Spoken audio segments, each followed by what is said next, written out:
तो मैं हूं जीत और आप देख रहे हैं जीत अलर्ट। आज के इस वीडियो में हम जानेंगे कि पैरा लीगर वॉलंटियर क्या होते हैं, जिसको PLV कहते हैं। पैरा लीगर वॉलंटियर क्या होते हैं, तो इसके बारे में आज हम डिटेल से बात करेंगे। इसकी शुरुआत कब हुई और कैसे इसका सिलेक्शन होता है, क्या प्रोसेस होता है, इन सब के बारे में आज हम इस वीडियो में डिटेल के साथ में बात करने वाले हैं। लेकिन उससे पहले अगर आपने हमारे चैनल को सब्सक्राइब नहीं किया है तो प्लीज़ इस चैनल को सब्सक्राइब कर लें, ताकि हर नई वीडियो की नोटिफिकेशन आपको मिलती रहे और आप उससे अपडेट रह पाए। दोस्तों, आप यहाँ पे देख सकते हो हेडिंग में लिखा हुआ है, आइए जाने पैरा लीगर वॉलंटियर के बारे में। हमें विधिक सहायता से जुड़े पिछले 2 लेखों में विधिक सहायता के अधिकार और लोक अदालतों के बारे में जाना है। आज के लेख में हम विधिक सहायता के एक अन्य मुख्य कड़ी पैरा लीगर वॉलंटियर के बारे में जानेंगे। साथ ही हम विश्वविद्यालय में चलने वाले लीगल एड केंद्रों की भी जानकारी करेंगे। कौन होते हैं पैरा लीगर वॉलंटियर यानी कि PLV? राष्ट्रीय विधिक सेवा प्राधिकरण का शुरुआत से ही लक्ष्य रहा है कि न्याय को आपके दरवाजे तक बिना रोक टोक के पहुंचाया जाए। इसी बात को ध्यान में रखते हुए वर्ष 2009 से प्राधिकरण द्वारा पैरा लीगर वॉलंटियर नाम की एक स्कीम शुरू की गई, जिसके अंतर्गत समाज के विभिन्न क्षेत्रों में आए लोगों का चयन करके उन्हें न्यायिक प्रशिक्षण दिया गया। इन्हीं चयनित एवं प्रशिक्षित लोगों को हम आम भाषा में पैरा लीगर वॉलंटियर यानी कि PLV बोलते हैं। पैरा लीगर वॉलंटियर का मतलब यह है कि एक ऐसा व्यक्ति जिसे कानून का बुनियादी ज्ञान तो है, लेकिन वह पूर्ण रूप से वकील नहीं है। इनका कामकाज समाज और न्याय संस्थाओं के बीच दूरी को कम करना है। वह समूह जिन्हें PLV चुने जा सकते हैं, निम्नलिखित समूहों के PLV बनने के योग्य समझे जाएंगे। शिक्षक यानी सेवानिवृत्त शिक्षकों सहित सभी शिक्षक, सेवानिवृत्त सरकारी कर्मचारी एवं वरिष्ठ नागरिक। MSW यानी कि मास्टर इन सोशल वर्क के छात्र और शिक्षक। आंगनवाड़ी कार्यकर्ता, डॉक्टर्स, फिजिशियंस, छात्र एवं विधि छात्र जब तक वे वकीलों के रूप में नामांकन नहीं करते। गैर राजनीतिक सेवा उन्मुख सेवा सरकारी संगठनों और क्लबों के सदस्य। महिला पड़ोस समूह, मैत्री के सदस्य, संघ और अन्य स्वयं सहायता समूह। लंबे समय से जेलों में सजा काट रहे अच्छे व्यवहार वाले कैदी। नोट, इसके अलावा कोई अन्य जिसे जिला विधिक सेवा प्राधिकरण या तालुक कानूना सेवा समिति PL रूप के सही सहमति हो। चयन कैसे होता है? अब इसका चयन है वो जिला स्तर और तहसील स्तर पर स्थित विधिक सेवा प्राधिकरण द्वारा चयन प्रक्रिया का कार्यान्वयन किया जाता है, जो कि इस प्रकार है। साधारण रूप से विज्ञापन एवं नोटिस के द्वारा लोगों को सूचित किया जाता है, जिसके अंदर फॉर्म भरने का समय और बाकी जरूरी योग्यताओं के बारे में बताया जाता है। आज के समय में यह जानकारी आपको प्राधिकरण की वेबसाइट के साथ साथ जिला न्यायालय, जिला पंचायत कार्यालय एवं तहसील कार्यालय के नोटिस बोर्ड पे भी मिल जाएगी। एवं इसके अलावा आप संबंधित कार्यालय में जाके भी पता कर सकते हैं। इसका मतलब आप अपनी सहूलियत के हिसाब से जिला या फिर तहसील विधिक सेवा प्राधिकरण दोनों में से किसी एक जगह पर जाके PLV वाला फॉर्म भर सकते हैं।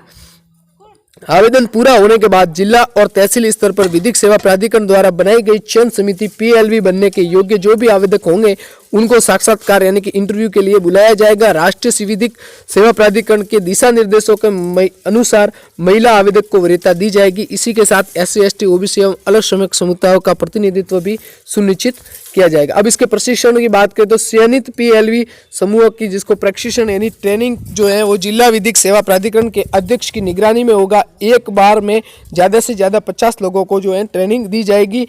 पूरे ट्रेनिंग को राष्ट्रीय विधिक सेवा प्राधिकरण द्वारा निर्धारित पाठ्यक्रम के अनुसार 2 से 3 चरणों में पूरा किया जाएगा, जिसमें कि लगभग 1 महीने का समय लगेगा। इसके बाद जो आवेदक सफलतापूर्वक प्रशिक्षण को पूरा कर लेते हैं यानी ट्रेनिंग को पूरा कर देते हैं, उनको प्राधिकरण द्वारा PLV पहचान पत्र यानी कि पैरा लीगल वॉलंटियर का जो पहचान पत्र वो दे दिया जाएगा। अब बात करते हैं तैनाती, वेतन और कार्यकाल की। तो PLV जो है यानी कि पैरा लीगल वॉलंटियर का काम करने के लिए आप अपनी सुविधा के अनुसार अपने क्षेत्र का चयन कर सकते हैं। जैसे कि आप अगर चाहे तो जिला स्तर पर काम करें और या फिर तहसील या फिर गाँव स्तर पर भी कर सकते हैं। अब अगर वेतन की बात की जाए तो यहाँ पर सरकारी कर्मचारियों की तरह वेतन पाने का प्रावधान नहीं है, लेकिन आपको प्राधिकरण द्वारा मानदेय यानी कि भत्ता दिया जाएगा, जिससे कि आपके आने जाने का खर्च इत्यादि जो भी हैं उसे भी पूरा किया जाएगा। सभी पैरा लीगल वॉलंटियर का कार्यकाल 1 वर्ष तक रहेगा, जिसके बाद अगर जिला विधिक सेवा प्राधिकरण आपके कार्य से संतुष्ट है तब आपके कार्यकाल को 1 वर्ष से आगे भी बढ़ा सकते हैं। और पहला अब जो है पैरालीगल वॉलंटियर के दायित्व क्या है, तो पैरालीगल वॉलंटियर लोगों को उनके अधिकारों के बारे में शिक्षित करेगा, विशेष रूप से उन लोगों को जो कि समाज के कमजोर वर्ग में आते हैं। पैरालीगल वॉलंटियर लोगों को उनके विवाद, मुद्दे, समस्याओं के बारे में जागरूक करने के साथ साथ संबंधित प्राधिकरण में संपर्क करेंगे, जिससे कि समय रहते उनका समाधान किया जा सके। पैरालीगल वॉलंटियर लगातार अपने संचालन के क्षेत्र में नजर रखेंगे और अगर कहीं पर भी कोई भी अन्याय या कानून का उल्लंघन करता है तो इसकी सूचना प्राधिकरण में जाकर दे सकेंगे। अगर पीएलवी यानी कि पैरालीगल वॉलंटियर किसी व्यक्ति की गिरफ्तारी के बारे में जानकारी प्राप्त करता है तो वो पुलिस स्टेशन जाके निकटतम कानूनी सेवा संस्थान के माध्यम से गिरफ्तारी व्यक्ति को कानूनी सहायता मिले, यह बात सुनिश्चित करेगा। पीएलवी यह सुनिश्चित करेगा कि अपराध से पीड़ित व्यक्ति की उचित देखभाल के साथ सीआरपीसी की धारा 357A के तहत उसे मुआवजा मिले।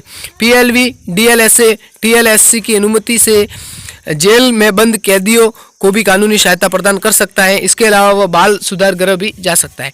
पीएलवी बाल अधिकारों को लेकर समाज को जागरूक करेगा, साथ ही बाल श्रम, बच्चों और लड़कियों की तस्करी इत्यादि के बारे में पता चलने पर निकटतम कानूनी संस्थान या फिर प्राधिकरण की बाल कल्याण समिति को सूचित करेगा। पीएलवी अपने क्षेत्र में कानून जागरूकता शिविर आयोजन के लिए जो है डीएलएसए यानी कि जिला प्राधिकरण सेवा प्राधिकरण, टीएलएसए यानी तहसील विधिक सेवा प्राधिकरण की सहायता करेंगे। पैरालीगल वॉलंटियर लोगों में लोक अदालतों, सुलह, मध्यस्थता के माध्यम से आपसी विवादों को सुलझाने के लिए जागरूकता करेंगे। पैरालीगल वॉलंटियर्स अब इन्हीं सब गतिविधियों की मासिक रिपोर्ट जिला विधिक सेवा प्राधिकरण या फिर तहसील विधिक सेवा प्राधिकरण को एक उचित प्रारूप में प्रस्तुत करेंगे।